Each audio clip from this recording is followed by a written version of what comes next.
Prepare yourselves, this video will be painful to watch. Today we're going to look at all the scrapped ideas in Minecraft, from amazing new mobs like crocodiles and monkeys, biomes like the savannah, forgotten mob votes like the copper golem, as well as April Fool's updates with really interesting ideas like the potato dimension, with even new bosses and technologies.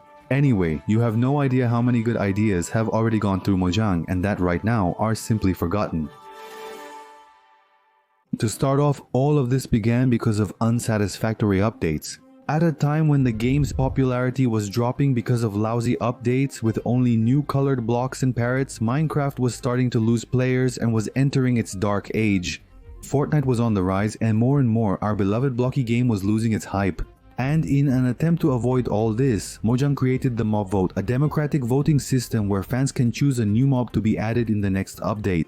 This way, with people engaging in discussions about which mob would be the best to add to the game, we would have a form of free publicity, attracting more and more players. For example, would you like to have an Epic Blaze 2.0 with shields and shockwaves, making the adventure experience in the game even more epic?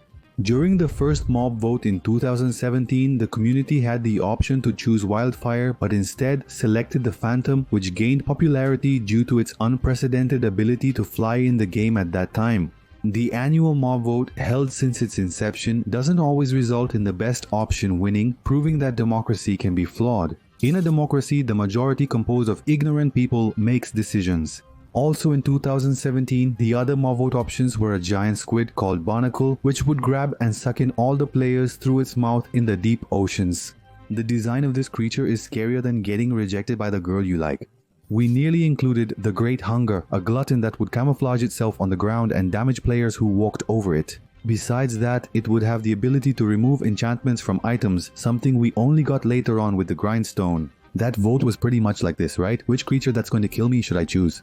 And here we already have 3 very interesting Minecraft ideas that were scrapped. Who knows if Mojang will ever bring them back or not? In 2018, Mojang released the unsuccessful Minecraft Story Mode. This is nothing more than a Minecraft series on Netflix where, while you were watching, you had the option to choose which direction the story should go. This series had 2 seasons and then it was ended for good. But now, a really epic mob that we had in Minecraft Story Mode was definitely the Witherstorm, a giant mega boss with a command block in its chest. Of course, in the current game, it doesn't really fit, but bosses are something that the game is missing. The Ender Dragon and the Wither have been outdated for many years now. And now, continuing in 2018, we had the mob vote itself, which was actually the biome chooser. We voted for the best biome option. However, an interesting detail is that the promise was that these 3 biomes would indeed be added to the game, but we had to choose which one would be the first. And yeah, we know that was a big lie. Anyway, the 3 options were the savannah, which would add termites as well as new types of trees, and finally ostriches, which would be rideable and very fast. It placed second at the time and we got nothing similar.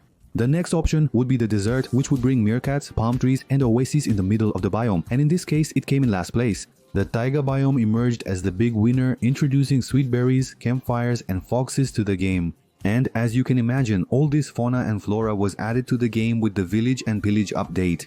In the same year, there was a secret vote in which only people from China could participate, a fact many are unaware of. And as far as I know, China has an exclusive version of Minecraft because it seems like the government there controls things differently with a lot more restrictions, but anyway. While the whole world was voting on which biome to release first, the Chinese had the opportunity to choose between 5 options for a new mob that would be added to the game. Among the options was the Pink River Dolphin, which is basically the married women catcher from our folklore. It would live in the rivers of the jungle biome, and its only difference is that it's basically a dolphin with a pink skin. The second option would be the deer, which would bring greater diversity to the game's fauna and could spawn in the forests. If you managed to hunt it, it would drop meat and also its leather. Also in this vote, we would have the crocodile, a hostile mob that would attack you with its claws and would spawn in the swamps, having the ability to pull you underwater. And if you, even with all that, managed to eliminate it, it would drop its skin, which could be used to craft boots with special powers. I have to admit, a crocodile in the swamp would be pretty epic. To conclude, we considered a golden monkey that would inhabit the jungle, leaping from tree to tree and pose no threat to humans. And if you gave it an apple or a cocoa bean, it would trade with you and give you an item back. This unused golden monkey concept was repurposed for bartering trades with piglins in the nether. And last but not least, we had the panda. It eats bamboo and can sit down. It's also worth remembering that it's the country's official mascot, so that's it. Drumroll, can you guess the winner? Yes, the panda. Well, I had no idea that this was how they decided to add the panda to the game, but anyway, I think the other discarded ideas were really good too. Moving on to the next year, in 2019 Minecraft celebrated its 10th anniversary, and interestingly its dark era was coming to an end. It even brought in YouTubers like PewDiePie and Felipe Neto. It was in that same year that Fuse lost his 5-year hardcore world and our beloved Technoblade began to stand out, showing everyone his PvP skills like no one else ever had before. In 2019 the Biome Chooser was introduced with the promise that losing biomes would be added later. The first option we had was mountains, which would bring a new world generation as well as goats as a new mob and new snow related blocks. The swamp biome would introduce frogs, mangroves, and boats with chests. It was the second most voted that year and was included starting from version 1.19. The third biome up for voting was the Badlands, which would bring weeds, flowering cacti, and vultures. Sadly, we never heard about this biome again. In 2019, Mojang released Minecraft Earth, a game similar to Pokemon Go but set in the Minecraft universe. In essence, it was a mobile augmented reality game that didn't succeed and we never mentioned it again. It was shut down on June 30, 2021 with the team reassigned to areas that would bring more value to the block games community. The next year, Mojang released Minecraft Dungeons, a separate game with new weapons, items, mobs, a quest featuring the main villain, and several new environments to explore. With an action-adventure vibe, it was truly unique for its time. As an Easter egg, an arcade version of Minecraft Dungeons was released in 2021. The mechanics are similar to the original game, but you can collect real-life cards. Minecraft Dungeons features multiple exclusive dungeons and various unique bosses. My favorite, in my opinion, is that stone and redstone boss, which would be interesting to have in the game somehow because these dungeons make the adventure and exploration much more interesting. But anyway, we've reached the most controversial year, the 2020 MobVote. The three options, as you all remember, were basically the Mobloom, a type of yellow mushroom cow that left a trail of flowers every time it walked. They would also be able to interact with bees and would spawn in flower forests. We could also choose the Isolager, an epic wizard from the villager class who would live in the mountains throwing ice blocks at the player's head. Even Felipe Neto and I at the time agreed that it would be the best mob to choose. The Isolager was by far the best mob, by far. It was a new enemy that would inhabit the mountains. When we were crossing mountains, he would appear, summon storms with lightning that would attack the opponent. He would also cause blizzards. It would be so awesome. You could even create adventure events, going out to capture and kill these monsters. And this useless, not rare shovel that's everywhere. Lastly, we included a dull option that no one would choose. It was basically a glowing squid that wandered in the deep ocean, just glowing. It literally did nothing, it just had LEDs and glowed. And well, guess which one won? Yes, the squid. Repeat after me, democracy is a mistake, but why would the community deliberately choose the worst option? For those who don't remember, the biggest YouTuber of the game was at the peak of popularity that year, so let's say he kind of asked his fans to deliberately vote for the worst option, since, let's be honest, the glowing squid was the most useless mob of the three. A fun fact is that at least the Isolager actually existed in the Minecraft Dungeons version, but other than that, in the main game, the idea was discarded apparently forever. F in the chat. And now, moving on to 2021, we had a quiet year until they added the mob that was chosen. This year's mob vote caused a lot of drama because the options only seemed balanced. The first option would be the glare, which is basically a ghost that would warn you where mobs could spawn because it's too dark. This would be very useful on Bedrock since there's no F3 debug screen that shows technical information. The second option would be a copper golem that would help you in your farms by pressing copper buttons. This would basically turn Minecraft into an industrial game, allowing you to automate your farms using an unpaid copper golem. Interestingly, it could also transform due to copper oxidation. Indeed, Minecraft involves science as well. However, the third option was the most voted and chosen by the public. Ladies and gentlemen, do you know Ale? Basically, its advertisement was misunderstood by a good part of the foreign community. Because of the little video released in its advertisement, people thought it would duplicate items. It would pick up the dropped item, take a walk, and come back with double. In Brazil, we thought Ale would be an automatic transporter, a floating funnel that picks up and transports items. It seemed interesting and fair to win over the copper golem. However, Mojang wasn't clear enough, and Ale is practically useless. It can only carry one item, can't duplicate items, or take them from chests. From that year on, the community started to open its eyes about the mob vote, and the following year, things heated up for Mojang. Accusations of fraud surfaced, but first let's lament the missed mob options that could have been included. The first one would be the tough golem, which is basically another golem that would serve as decoration. It could hold an item while it was sleeping, and it would move with the item when it was awake, returning to its starting point to sleep again. It was also said that you could stack them, but in my opinion that would look kind of weird. We also had the Rascal, which would spawn in abandoned mines and hide, with the player's goal being to find it 3 times. That way, it would reward you with any enchanted item. After that, it would teleport away, but the winning mob was the Sniffer. The promotional video stated that players must locate the creature's egg in underwater ruins and that it is a prehistoric being in the Minecraft universe.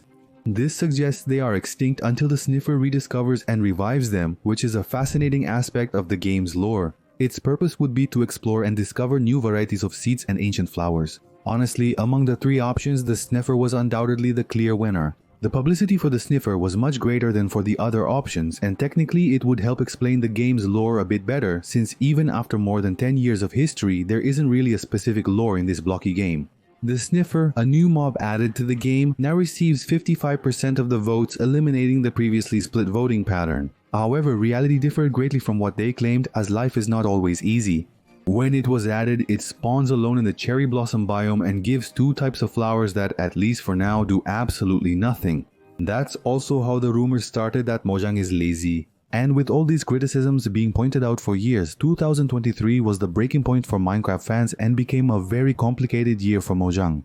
They started by releasing Minecraft Legends, which is a third-person real-time action and strategy game. The goal of the game is for the player to collect resources, build defenses, and battle against hordes of piglins to stop the spread of the Nether's corruption. As widely known, the game rapidly lost players after launch, with minimal active users and reports of discontinued support from Mojang, resulting in another setback for the company.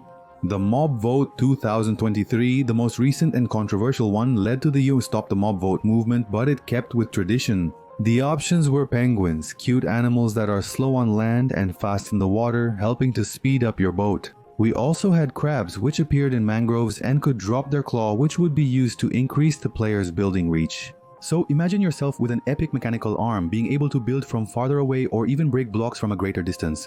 And finally, last but not least, the armadillo, which basically curls up, and it was the one that ended up winning. It lives in warm biomes and curls up for protection. Its shell can be used to craft wolf armor. Armor for Wolves is a compelling narrative, but it's also where the controversy intensifies. There isn't very precise information about the mobs, such as the exact block distance the crab could build, for example. Could it be more than 10 blocks or just 1? This is an overpowered feature that would drastically alter the game mechanics. Because it's something so broad, you can see how it's clear that we don't really know exactly what we're voting for. And thanks to this lack of information and other problems, the hashtag #StopTheMobVote came up. Just so you can see the level, people started making images as if it were war propaganda because of a vote to decide which mob would be added to a blocky game. And besides these problems mentioned, the purpose of this hashtag was to question if it's really fair for half the community to be happy and the other half to be upset, if it's really fair for us to vote for just a single mechanic in the game. Why can't Mojang just add all 3 options? Are they, like me, allergic to a work permit? Are they repelled by a work permit? Because it's not possible. Do they work 5 minutes a year? In that sense, a significant portion of the community began to view Mojang as lazy. Even though the 1.21 update has better expectations and prospects, we can still expect a little more because we're talking about a multi-billion-dollar company with a team that has already been able to make bigger updates and listen to its audience. Unfortunately, since 2020 the game has been declining, and it's up to Mojang to take action to restore the game's hype. This video focused on official content, but many meme-like ideas were already discarded. For instance, the April Fool's updates.